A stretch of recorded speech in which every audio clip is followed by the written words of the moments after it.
Mheshimiwa, today is a very big day for you, gentlemen. Let me start with you, Peter Masara. What should you expect in Parliament? You seem to be ready for the long sitting today. Yes, I'm very ready. Actually, I'm prepared to be there 24 hours. Yes. To serve the people of Kenya and the people of Suna West. Suna West? Yes. How is Suna West doing to start with? I left Suna West yesterday and they were doing well. All right. Yes. Kipkelion East, Mheshimiwa, the issue of tea is still a hard nut to crack. What's going on basically there in Karisha? We love tea, and when you hear issues around there, we get worried. The issue of tea in Kericho County is on process. It is being sorted. Yes. And things have been done amicably. And we expect good results. And even the multinational have also accepted to proceed in the investment. Yes. So because we are looking at this issue, and it's good to know that the issue of tea has been sorted, let me take you through the front page, gentlemen, very quickly on the front page of our local dailies. What's on the front page of the Standard? Newspaper says that Azimio plans changes to Ruto tax bill. The opposition has planned a two-pronged approach to the finance bill, where they are pushing for 8 amendments. They hope that we'll get support even from Kenya Kwanza legislators. So if that fails, the coalition will move to court to block the implementation of the new taxation measures. Remember, John Mbadi spoke last week on behalf of ODM, and Honorable Kuria Kimani, who is the committee chair, also had a very long 1.5 weeks doing the report in Naivasha, and they're back. But based on what is here on the front page of the Daily Standard, Azimio plans changes to Ruto tax bill. What are some of these clauses that you're trying to amend, Mheshimiwa Peter? Actually, we want, the cost of living is so high now. We want to try and push the Kenya Kwanza government to drop the issue of petroleum levy, which they want to increase by 8% as well, because once they increase it by 8%, it will increase all other products, because as you are aware, petrol or petroleum product is used to manufacture in transport sector and so many other things. So it will increase the prices of basic commodities. 2, we want Jubilee government, Kenya Kwanza government, to drop the issue of housing levy. Let them put it at a later stage, because currently the economy does not support any increment in any tax to the people of Kenya. We want young people to continue with their digital content so that they can earn a living. Taxing them will means you are discouraging them, because at the end of the day, before you tax them, what are you doing for them? Right. We want the issue of the beauty products.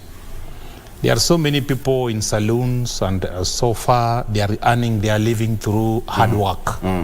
If you introduce the issue of taxing them 5%, I think that is not fair to them. We want to return the issue of 16% VAT on helicopters and aircraft. Those are rich people.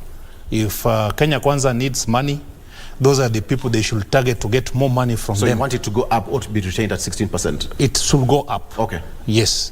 And many more. The issue, we discussed the issue of beauty, the insurance. Insurance compensation is where when you get an accident, the insurance company usually compensates you for the damage. If you are taxed 16%, then if it was a vehicle, you will not be able to buy that vehicle, because the figure will reduce by 16%. If it is the issue of personal accident, you have paid hospital bill, you have drugs or other things to do, then you are being taxed. It means the cost of that whatever treatment will be high, but you will not be compensated, because whatever you are given will be reduced by 16%. Actually, that's why we are saying the Kenya Kwanza government is not very sensitive to the needs of the people of Kenya right now. They are in comfort zone. They don't understand what is happening on the ground. So as Azimio, we are really going to go by what the people want. For the first time in the history, I've been in this parliament for now 6 years. I've never seen a finance bill challenged by 93% of Kenyans' population. That indicates that even where Kenya Kwanza was strong, this bill has been challenged, including their Rift Valley, Central Province. The bill has been challenged. That's an indicator that people who are currently occupying the executive side of the government are living in another world. They are living in another world. They are living in another world. Mheshimiwa Cherorot, Yes. he's spoken. You're on the floor of the House. Your mic is on. Yes. Thank you, Victor. We've heard what my colleague here has mentioned. Actually, I can say that we are also ready 24/7 to make sure that this bill goes through, because actually this bill is about Kenya and it's about the government. We have to make sure that we have to collect our revenues. Where we are now as a country is that we are so low, we are down, and compared to, if you see even the tax in other countries in Africa, yes, tax to GDP, like even in Tunisia, it's 32%. In Nigeria, it's about 7.5%. When you come to Kenya, we have 15%. So I don't want to say, I cannot say that or believe that we are going to maybe frustrate Kenyans by taxing them. Actually, where the government is now is that it has to manage itself. And what made all this is because we stopped, the president actually stopped the borrowing. Yeah. We either go for borrowing and lose our country, or we pay taxes and save our country. What's happening now in our country is that when Kenya Kwanza came to power, the economy was so low.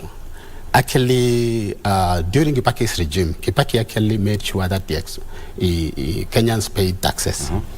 But when the predecessor who left the State House the other day, Jubilee government, what they did was, after the handshake, actually they expanded the borrowing. Right. Until that right now, we have about 9 trillion to pay. So what is happening in our country is that we need to be brave. We need to make sure that we face, we have to hold the bull by the horns. That is what the president is doing. He cannot manage to actually move on with the leadership if we cannot pay taxes. So that is the challenge. And what I want to also say is that as Kenya Kwanza, what we are going to do is to make sure that, like what my colleague is saying, it's not 93% of Kenyans are refusing to pay taxes. We've heard about also the digital content, the youth, or those who are the artists and the rest. Actually, because of the space that they have, we have to pay for that. We have to feed the pinch so that we can save this country. Yeah. Okay, very well. Okay, so before I get back to that discussion, let me just take you through what is here. Raila-led coalition lines up 8 amendments to the finance bill. You can confirm that? Yes. Very well. So opposition pushing for amendments to the contentious issues such as the housing levy, as well as disciplinary action will also be taken against MPs of opposition who will be supporting the finance bill. I'll ask a question, what really happened last week, because a majority of opposition MPs were not in the House. They were absent. So Raila Odinga-led Azimio coalition has lined up 8 amendments to the finance bill 2023 that is set for the 3rd reading today. It's going to be a long one. There is likelihood of a showdown between Azimio-affiliated lawmakers and those allied to President William Ruto's Kenya Kwanza. And now, at least 10 amendments to the finance bill have been lined up, with 8 of them being proposed by the opposition, while 2 are from legislators allied to the government side. 8 Azimio, 2 government side. National Assembly Finance Committee Chairperson, that is Kuria Kimani, said that the proposed amendments will be tabled before the House, that is the whole House committee, where members will have an opportunity to debate them before they are subjected to a vote. If I remember, Mheshimiwa Peter, whatever is supposed to be happening today was supposed to be done last week. What really happened? It's like roles have switched. Yeah, you know, If you can recall very well, Yes. when Honorable Otiende Amolo, when we were supposed to start debating on the finance bill, there were some constitutional issues which were raised. And first, you remember the report from the finance committee was tabled, and it was a big document. People did not get it. It was tabled in the night, and what we were to discuss, we discuss it in the morning. People raised questions on how it's going to happen. The speaker gave a ruling that we are going to have the whole of Wednesday, part of Thursday, and the voting will be done on Tuesday. That will have given us time to go through the document, even through the weekend and overnight. But you know, Kenya Kwanza government are very funny.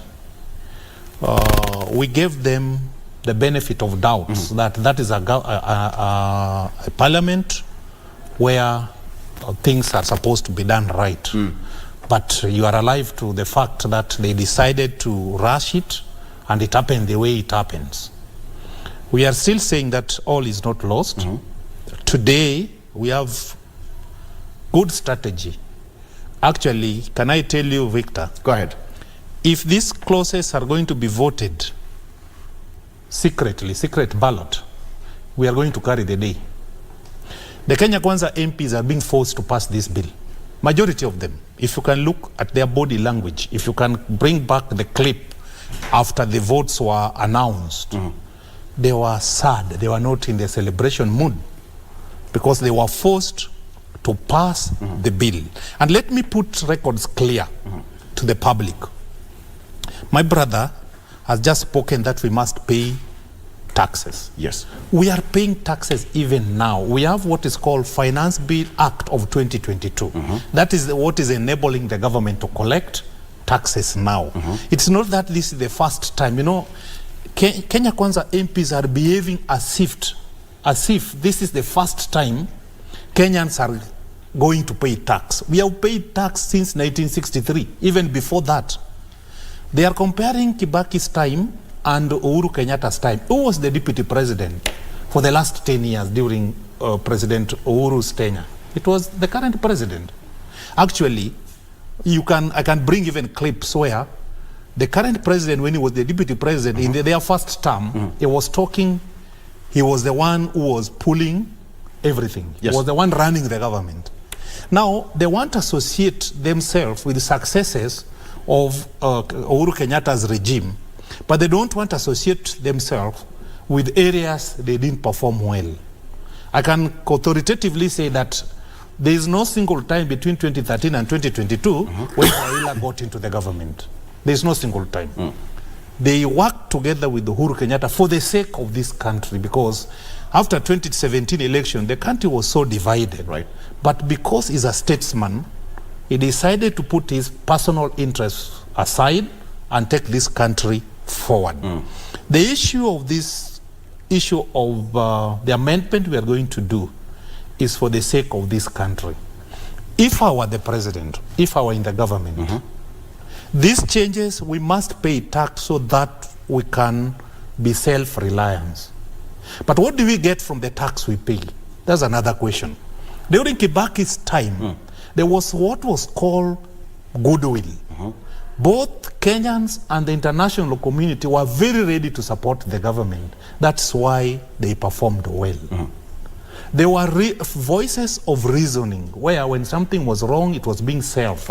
And remember, if you can compare Kibaki's time, there were a lot of ministers and assistant ministers. There were 50-something, of course. But they were still able to meet the expectation. What is now happening in Kenya is that if we can continue with the Finance Act of 2022, we can still sustain the current budget. Do you know why I'm saying that? I don't know. Last year there was election. The cost of election is no longer, we don't have it now. During the electioneering period, most investors are not ready to invest because they have an attitude, well, let us wait and see. But now that we are past the election, the cost of election is not there. The investors, if there is a goodwill, people will invest. Therefore, there was no need with the current economics time of increasing taxes. The issue of borrowing, I've been talking about this thing. Okay. Victor, even America, which is a stronger economy, Japan, Korea, Singapore, they borrow. But they borrow for specific functions. Okay. The functions which can spike an economy. In Kenya, we borrow to create offices of prime cabinet secretary. We borrow, in the current situation, we borrow money to buy new vehicles, yet the vehicles are there. We borrow to spend at State House. You know, the expenditure of State House between September and now has exceeded what Uhuru Kenyatta spent during the last financial year. So our priority are not right. So we should not tax Mama Mboga to buy a V8 for a leader. We should not tax Boda rider to make hospitality at State House a luxury. These are the time where leadership is required. Okay, let me get to you, Mheshimiwa Cherorot. What do you make of that? Because at the end of the day, he says that this bill, the 8 amendment they're proposing as Azimio, is pro-Mwananchi. You're going to give 2? I'd like to get these 2 amendments you're going to propose to the bill, and then you can rebut what he said. Thank you, Victor. What I want to say is that about the issue of these taxes, especially the fuel levy. Yes. As we talk now, the infrastructure, the road infrastructure is going on in our country. And you cannot actually manage, you cannot do the roads if we are not going to pay taxes. This issue of 8 to 16%, actually, as I said before, what will happen is that Kenyans, I know it might be painful at the moment, but in 2 years they are going to celebrate. And also another thing, this issue of housing levy, they have been saying it's 3%, but it's 1.5%. And actually, there's a confusion. Some of my colleagues were asking, is it 3%? Is it 1.5%? 1.5. Yeah, we cannot actually just leave Kenya. It is 3% as per the finance bill, but it is 1.5% proposed by the finance committee. Okay. So what is legal now, which was published, is 3%. What is 1.5% will be introduced in the House today. Okay. That's what you're going to propose. Yeah, take it to the bank. We are talking of 1.5%. And the reason why about the housing levy, we have a lot of slum dwellers, and we cannot leave those people to live in slums. We want them also to enjoy, to have that basic need. We have, like, for example, the basic needs that human beings want actually is about clothing, food, and also shelter. We have to give these people shelters. We have to make them own a home.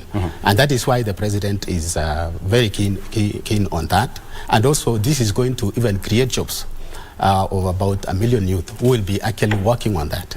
We have the Juakali sector. We have so many, those who are involved in this construction. They are going to benefit. Yes. But at the end of it all, even that Mama Mboga will have an opportunity to own a house. Yes. Okay. Let's take a break, gentlemen. When you come back, I still want us to talk about this issue, because at the end of the day, this is going to be one of the biggest story today from the general desk and the business desk. And you are the 2 people who are tasked with that mandate on my behalf of everybody else across to get these clauses going. And finally, what we all know, that the finance bill is going to pass. The government has to run either way. I don't know what even if it fails, we have Finance Act of 2022. The government will run. Is it going to pass? Yes. There is nowhere in the world where a government has brought a bill and it failed. So Kenya will not be exempted. For the first time. Okay. Kenya will not be exempted. It's a very unpopular bill. It's going to fail. All right. We are waiting to see, because here in KBC, we will broadcast it live until late in the night. All right. Let's take a break. When we come back, we're still going to discuss more on this shortly after this. Stay with us.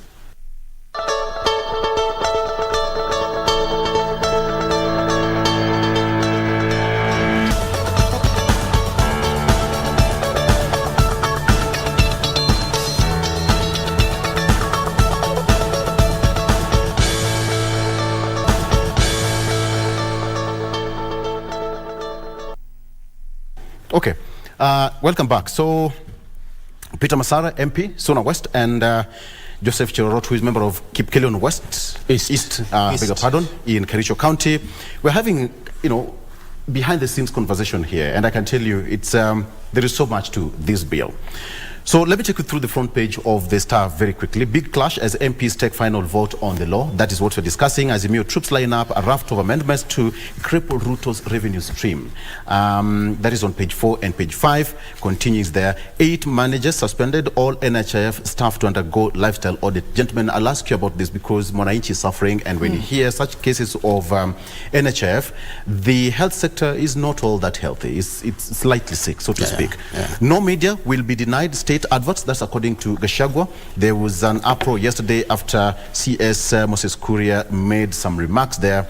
Showdown as MPs take final vote on the finance bill. That is what's there. Finance bill 2023. Okay, this is a breakdown of what is there. According to the breakdown, contentious clauses, and Mheshimiwa Peter Masara and Mheshimiwa Joseph, you'll agree with me or deny, VAT on petroleum products at 8%, contentious. On digital content, there is 5%, okay? There's scrapping of the VAT on helicopters and aircraft, 16%. Yeah. Contentious. Now, is it 1.5% or 3% housing levy? Again, which is contentious. Last but not least, taxation on insurance compensation, what Peter Masara said, which is also contentious. Then finally, 5% excise duty imposed on beauty products like wigs, false beards, and eyebrows. I'm lucky, I don't have false beard, so I'm safe. I'm safe. But then we are looking at this. It was a 500-page report, Mheshimiwa Joseph, and 3,000 annexures. Yeah. But when you have all of them brought down to 6 contentious, as per this one, Azimio flouting 8, and the government is also proposing 2. Where are we going to meet at that particular equilibrium point as Azimio and Kenya Kwanza? Victor, you've asked me about the amendments that we are going to bring in as a government. Right. Actually, there is that one of content theatre. It will change it from 15% to 5%. Which is that? The content. Digital. Okay. So we are going to change it from 15% to 5%. And on the housing levy... and Azimio, just a minute, Azimio, what are you proposing on that? Okay, can I say that first? In 5 seconds, kindly. Yes, can I say that we have managed to succeed. We have managed to help the Wananchi because now even Kenya Kwanza are reducing from 15 to 5. We want to push them to 0. For housing levy, we are saving Wananchi from 3. Now they are talking 1.5. We want it to be 0. So between now and midnight, we are still fighting for the common Mwananchi. We are going to achieve something. Whatever we are going to achieve, we'll achieve for the sake of the people of Kenya. All right. You see, they have started accepting that there is reality. Yeah, we want even for the fuel to be, if they can accept it, to be at 8% the way it is now. All right. Because I've forgotten something on that. During Kenyatta's time, there was subsidy on fuel prices and even on food. They have removed it. That's why I'm saying, even with the Financial Act 2022, we can still finance this budget. Okay, I'll get back to that. It's 5%, and they're saying they still want it 0-rated. Yes. Go ahead, Victor. I think you see, it's a popular route that they are taking, because I think their intention is to make sure that they get to the common person, one chico down there. But what I want to say is that we have to be realistic. We have to pay taxes. And if we are going to go down to 0, I don't think whether we are going to build this country. So what I'm saying is that the government also is so concerned about our youth, about digital migration. Actually, you are aware that the government is going to do 100,000 kilometers of fiber optic. Already we have 25,000 Wi-Fi hotspots in the country. So this is going actually to help even our youth to do online businesses. And as we talk, there are those youths who are doing online businesses. Very soon I'm going to start in my constituency. And they earn a lot of money. Yeah. Like even in Kuresoi South, you find some youth are earning up to 30,000 per week because of online business. So if they are earning such money, then it is actually worth taxing. But 5% is not a lot. It's not a lot of money. On the issue of housing levy, 1.5% is not a lot. And actually, you see, when they pay, the government also will pay. So we are going to meet at the middle. So what I want to say is that let us also give room, let us give chance to the common Mwananchi to own even a house. Because Actually, according to the study, by maybe 2050, actually there will be a lot of movement to urban centers, and this one is going to benefit the generation to come. And we have to take that courage. We have to make sure that we take that. We push that so that we can be able to manage ourselves. About the taxes, let's be honest. We cannot manage this country, and we cannot rely on borrowing. Relying on borrowing means we are going to be slaves forever to other countries, the donor countries. And they give us their loans, and they dictate what we are supposed to do. Were you coerced? According to what Mheshimiwa Peter said, that a majority of Kenya Kwanza MPs were not happy after last week's proceedings in Parliament. Let me tell you this, Victor, for free. None of us have been coerced. Kenya Kwanza team, actually, they know what they are doing in Parliament, and they know what is actually good for Kenyans. So there was no coercion in any way. And if there is anybody that is maybe feeling that has been coerced, nothing like that. Our president has given, we have that freedom. As executive and also the legislature, we are independent as legislature. Victor, but what we are doing, we are losing it.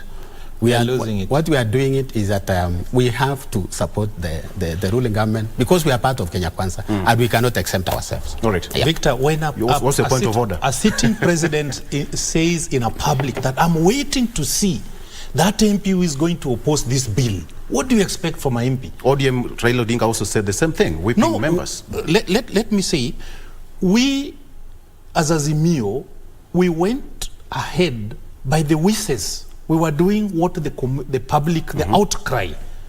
The people are really suffering. Victor, some people are not able to take breakfast, lunch, and supper outside. Even within KCB here, KBC here, the salary they are earning, the salary has not been increased for the last almost 5 years. And it is delaying. They don't get it in time. Victor. So when you continue deducting it for the sake of 50 years generation, why can't you wait even for next year when things stabilize as you start taxing?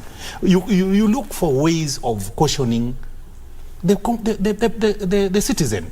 If you are talking of that, they were not forced to do it. Now, if you see their settlements in public places, they want to say, no, you know, I voted yes, because such and such a road is going to be done. There were some roads, there are so many roads in Kenya which has been done without overtaxing people. We have express highway, we have thicker super highway, we have so many projects, even housing.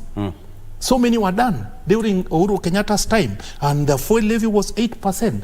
Victor, this is the only country we have, but we want Kenya Kwanza government to be sensitive enough to the current situation. Peter, tax is not new. I mean, proposing and bringing up new taxes is not something new. Victor, if there is any coercion, I can say that it was on their back, their smear, because they have been threatened. And even those who missed, I think they have been blacklisted. You know, there are some of them who are called former members of parliament, and they are still in parliament. Can you imagine? So some of these things. What did you say? They are called former members of parliament, and they are still in parliament because of standing with Kenya Kwanza. Oh, okay. So actually, the difference is, we are going as per the wishes of the common mwananchi who elected us. They are going as per the wishes of the president. That's the difference. For us, it is protecting the public. For them, protecting their relation with the president. But that's why they are former MPs, because the public will ask them, did we vote for you to talk on our behalf, or we voted for you to talk on behalf of the president? That's the difference. That's a new word. We have former members of parliament who are currently sitting in parliament. The public have said, you have seen clips from Turkana, you have seen clips from Central Province, you have seen... Where did this come from? No, the cost of living. The high cost of living has forced public to... You know, by the way, whatever authority we have is just donated. The public can decide to act under Article 1. The power is with them. They are just given us to act on their behalf. But when they realize we are not acting as per their wishes, that's why they start saying this is a former. Because they sent you to do something to talk on their behalf. But now you are talking on behalf of State House. Let me tell you, Victor, let me tell you for free. Because Cherorot, let me say this for free. Let me tell you that none of us had been coerced by the president, and we vote according to our conscience. And even if we vote at the wee hours of the morning, we'll still vote yes, because this bill is good for Kenyans. The finance bill we have is good for Kenyans, and it is going to save this country. We cannot actually live in denial and refuse to approach and face the truth. Yeah. And that means we have to pay taxes so that we can be able to save our country. We cannot also compare ourselves with other countries. Let's be self-reliant. We are talking about self-rule. We cannot manage to rule ourselves if we don't have a strong economy in this country. Yeah. Okay, let's fast forward and assume that we've done the voting, but today, midnight, or even tomorrow, we'll have the final report, how it goes. So what awaits the president, Mheshimiwa Cherorot, what awaits the president in terms of articulation of his manifesto? We have got short-term, we have got medium-term goals. How is he going to meet his target? So that at the end of the day, the common mwananchi who is going to be the taxpayer should have some hope, saying that at the end of the day, the bill is passed, we have the budget before the president, and meeting his manifesto is going to be the next project. How is he going to go about it? Yeah, when we fought this one, Victor, by 1st of July, the president will have his first budget. The budget we've been working on is actually the previous regime. So by 1st of July, the president will have the money in account, and he's going now to implement his manifesto. He has a plan. Yes. For this country. And some of these plans are about the housing, about the digital migration, about we also have we have also roads. Like for example, right now, Kera are doing roads in the villages, in the constituencies. And this finance bill, let me tell you, Victor, will not help a certain region in this country. It's a national thing. It's going to help everyone, plus even him, plus those who are in opposition. And the president, I think you've seen, that the president is trying to balance the nation. And there's something that I have to correct, Victor. I saw that the Speaker Wetangula and Honorable Kingi from the Senate are favoring Kenya Kwanza. It is not that way. I think Wetangula has proved to be a balanced speaker, and whatever he's doing about this bill that they are saying that it was sneaked in or it was done abruptly, I think it was in the process. And most of these people know. And if you are absent in the parliament, it is your mistake. I remember even some of us, they came and they sat at the gallery and they were trying to vote and they were told no. So those who are in the plenary are the ones who participated in voting for finance bill. Yes. Okay, because I'm still quite curious to know what really happened. Why a majority of Azimio leaders were not present in the House last week? I don't want to talk on behalf of somebody who was not in the House. But I know our MP was sick, Honorable Walter Owino, who was in India for an operation. That one I can talk on his behalf because I was aware. We come from the same county. But for the rest, according to the conversation we have had with them, and what was communicated in the floor of the House, was that the bill was to run up to Tuesday. So the majority were thinking that voting will be done on Tuesday. So this miscommunication from the Speaker. Okay. And then let me say this. Brother, let us be honest with one another. If you look at the appointments done by Kenya Kwanza for the last 9 months, it is coming from 2 communities. Actually, some state-owned corporation is run by a vernacular language. If you go to pipeline, from the top to down, from one community, actually they can hold a meeting using their vernacular language. I'm just to ascertain that. Kenya Power, check Kenya Power. Right. From one community. We have 43. Actually, that sounds like a wild allegation. Not wild, my brother. We are on this end, and even the churches who used to support Kenya Kwanza spoken. Ole Sapit the other day say, no, you don't have to do that. You know, he was a supporter of Kenya Kwanza, but he was forced to raise his voice because even actually I met a MP from your region. Even the Kalenjin community, you know, there are 12 or so sub-clans.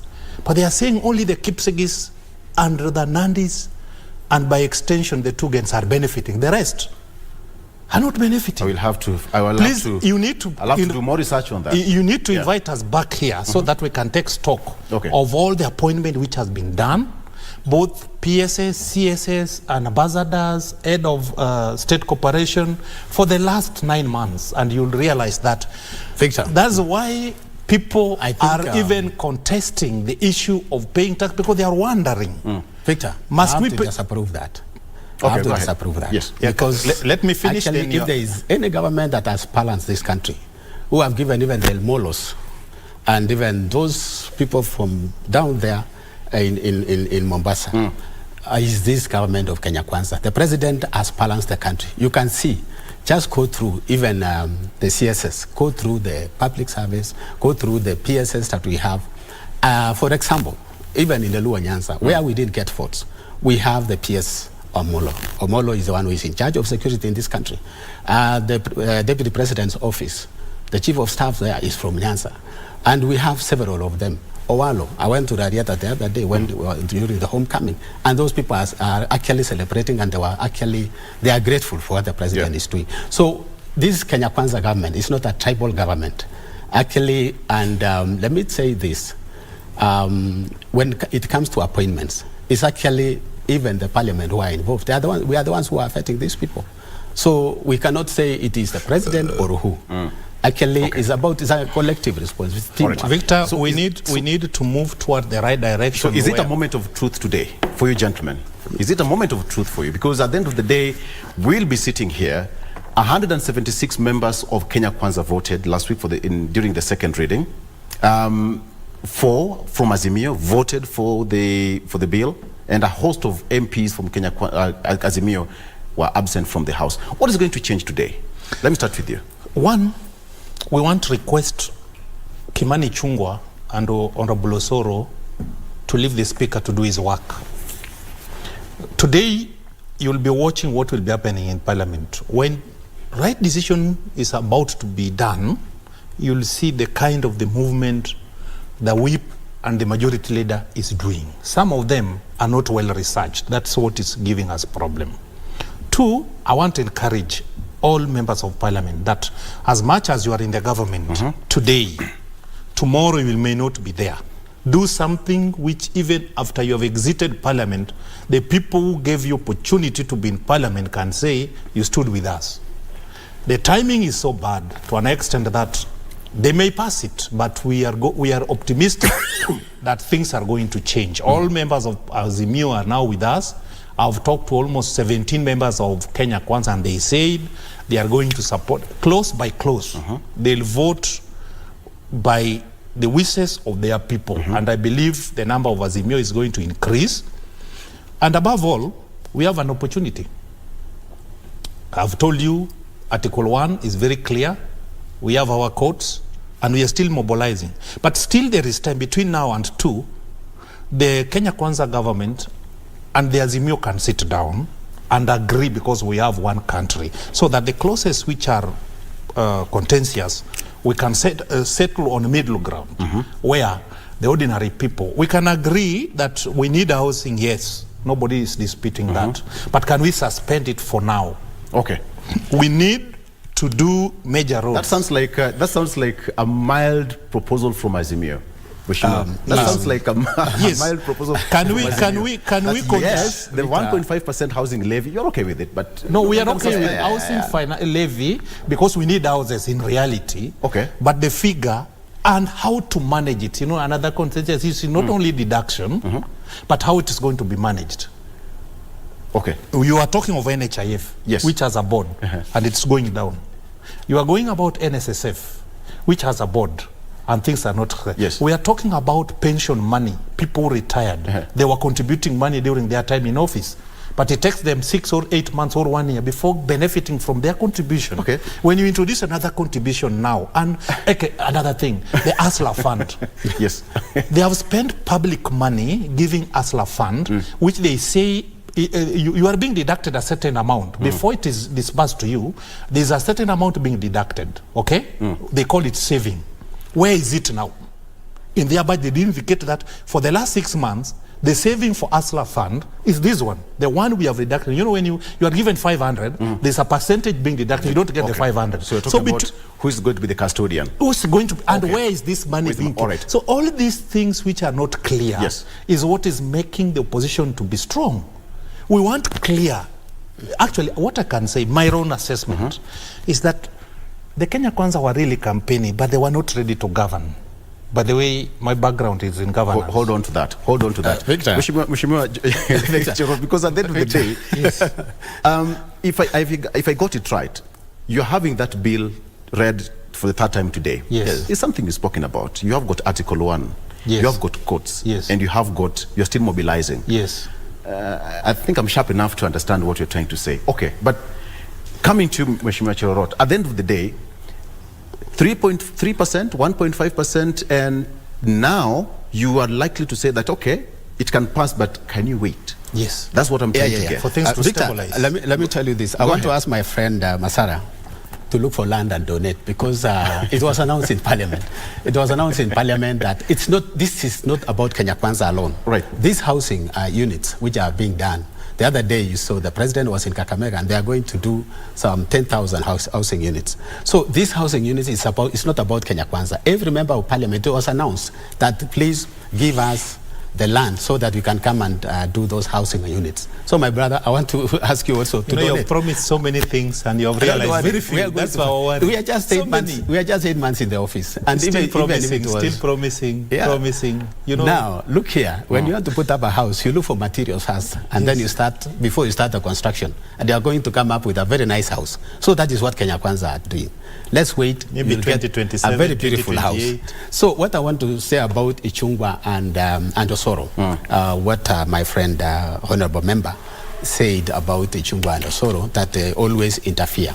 That is the role of majority leader in Parliament. His role actually is to make sure that he presents the government agenda and leads the way. We also have the whip, who is Osoro. The whip is his main job is to mobilize honorable members. Even if it is 40 members, not the 21. speaker. And even you have the minority. You have the minority. They need not to mobilize the speaker. Obiyo Wandayi is also doing his part. So let Obiyo Wandayi do his part, and let but the leave team speaker of alone. Speaker is also a their good part. person. Leave him alone. Let him do his work as a lawyer. He's very professional. Yeah, but you at times give him pressure to do things which are not popular with the Parliament. You know, we are destroying Parliament ourselves. Actually, and this really judges wrongly. I think the speaker we have is a man he has a lot of wisdom, and he's intelligent. He's a good lawyer, what you are saying. And he has tried to balance all of us. And for your information, let me tell you, sometimes on our part as Kenya Kwanza, we feel offended. Because sometimes the speaker, you find him dealing only with the opposition side. He doesn't even give us... Can you cite example? There's so many examples. Just one. Like Obiyo is being given time every now and then. Actually, he's the majority leader.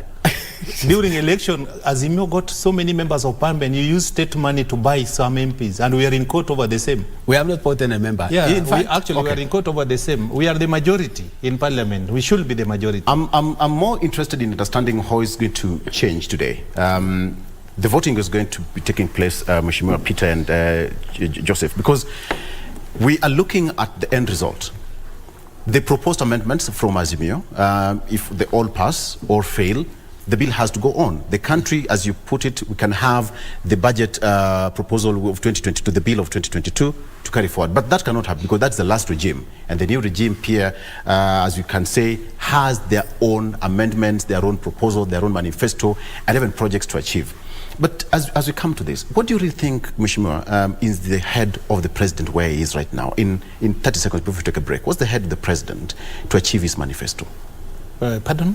What do you think is in the table, the priority of the president right now in achieving his manifesto in 30 seconds? Actually, I may not be in a position to say that because I don't belong to Kenya Kwanza, but what I can say that we gave them what we were supposed to do if any case we occupied the State House, of which we are still optimistic. What we were supposed to do, we will have started from zero, put our priority right, take consideration of the current situation, then move forward. Okay. We put our priority right, take in consideration the needs of the people, and then we focus on expanding our revenue base by looking for alternatives. You know, first, the issue of corruption, if you can stop it, we'll get a lot of money. The issue of priorities, doing the right thing at the right time, will also help us. And then mobilizing the Kenyan people to have a goodwill that things are going to be right. You know what is lacking now? That's why even achieving targets is not easy, is that there's no goodwill from the general public.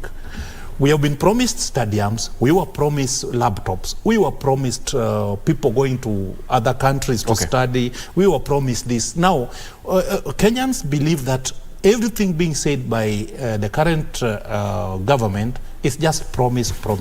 Victor, let me tell you something. All right. I've organized for a function on 8th of July about digital contents. We want to mobilize youths so that we can take them through what they can do using social media to earn a living. Okay. My pain is, I'll mobilize them, we'll teach them, and then Kenya Kwanza will tax them.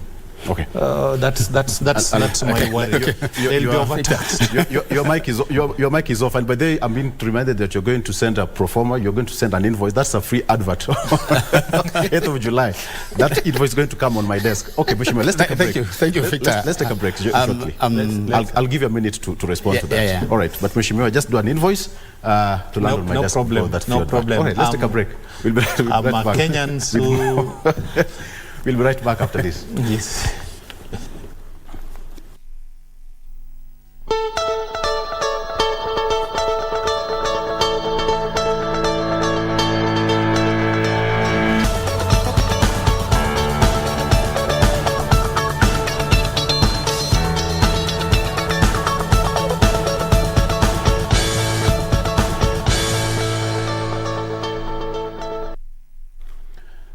And welcome back. Now it's time for us to come to the final end of this discussion with Peter Masar, MP, Suna West, and Joseph Cherorot, Kipkelion East. We just have to get our final remarks. Today is going to be a long day for them, and they need to go to Parliament to prepare for that so that they can debate on that bill, clause by clause. So today is the moment of truth. Mr. Peter Masar, let me start with you. What is your final remarks? Now, as you come to that, what should we expect moving forward? Because Kenyans, who I call the fourth arm of government, is watching. I want to tell Kenyans that we are there for them.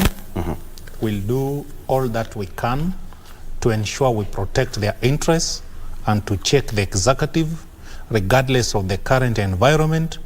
We are ready for the job, and we believe even today, whatever we'll be able to achieve, we'll achieve it. And I'm seeing even from the face of my colleague here, it's a moment of truth. He has seen some light, and he'll persuade other people so that we can strike a balance for the sake of our nation. We have only one nation, and we need to sacrifice a lot to make it work.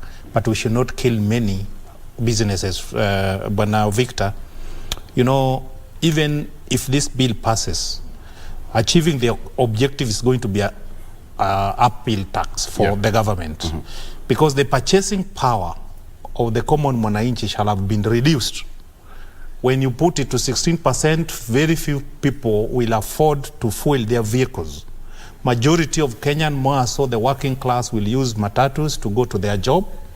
That will deny the government the opportunity to get the 8% extra money they have put on fuel.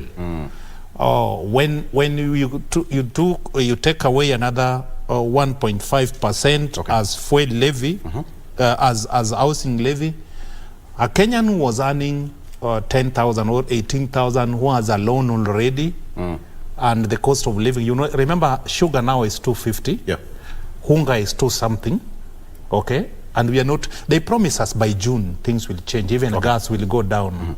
It's not going down either. Things are becoming tougher and tougher. Let's give hope to the people of Kenya by making right decision. Hope can make people climb mountains. Thank you. But the hope is not there. We should not live a country where people are hopeless. Thank you. But Azimio is there to give you hope. We'll fight for you. We are there. We'll put our life in line so that we can protect the current generation and generation to come. Thank you, Mheshimiwa. Mheshimiwa Cherorot, your final remarks. Thank you, Peter. Thank you, Victor, for the opportunity. Thank you so much, my friend Peter. Peter said that if they had taken over the government, they would have gone to State House and start from zero. And I want to confess that that is where we have started. We have started from zero, and we are building the economy of this country.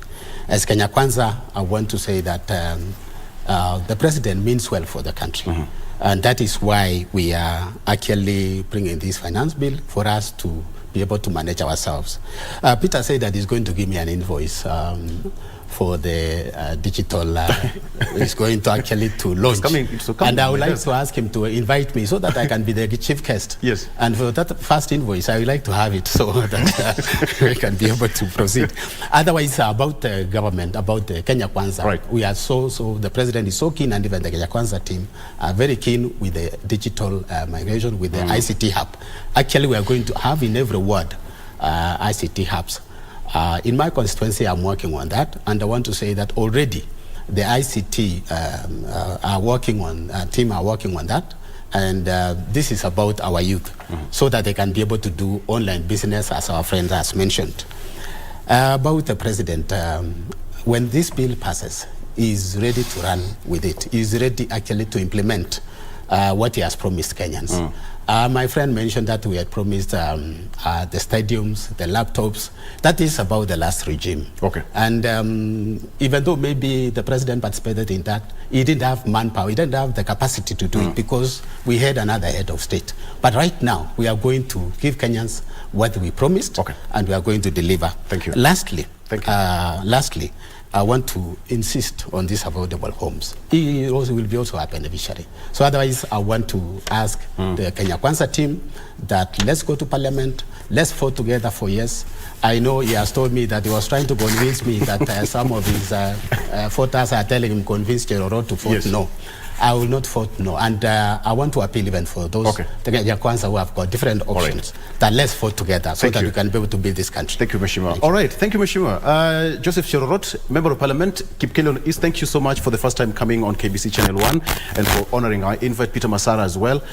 Suna West watching, and we wish you all the best. It's going to take a lot of energy for you gentlemen to sit in that house past midnight. You know, we'll go to bed and that's why we voted you. Sure. So you go there and do your best. All right, that's where we end it. Thank you so much for watching. My name is Victor Oloo.